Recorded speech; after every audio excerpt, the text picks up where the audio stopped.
జగన్ రెడ్డి గారు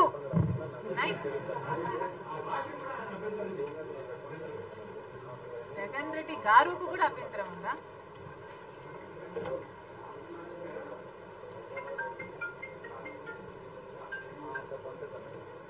అక్కడ ఒక నియంతను దింపింది రాజశేఖర రెడ్డి బిడ్డ. తెలంగాణ రాష్ట్రంలో ఒక నియంతను గద్దె దింపింది రాజశేఖర రెడ్డి బిడ్డ. ఈ రోజు రాజశేఖర రెడ్డి బిడ్డ తెలంగాణలో పాదయాత్ర చేసింది కాబట్టి, ప్రతి నియోజకవర్గంలో తిరిగింది కాబట్టి, ప్రతి నియోజకవర్గంలో ప్రజా వ్యతిరేక తీరుని ఎండగట్టింది కాబట్టి, అక్కడ అంత యాంటీ ఇన్కంపెన్సీ క్రియేట్ అయింది కాబట్టి ఈ రోజు ప్రజలు కాంగ్రెస్ వైపు చూశారు.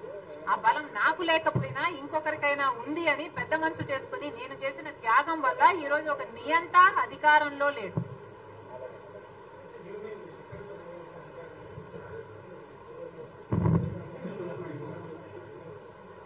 నిజానికి రీజనల్ పార్టీస్ కు చెందిన నాయకులు అధికారం లేకొస్తే నియంత్రణే అవుతారని చరిత్ర పదే పదే చెప్తుంది.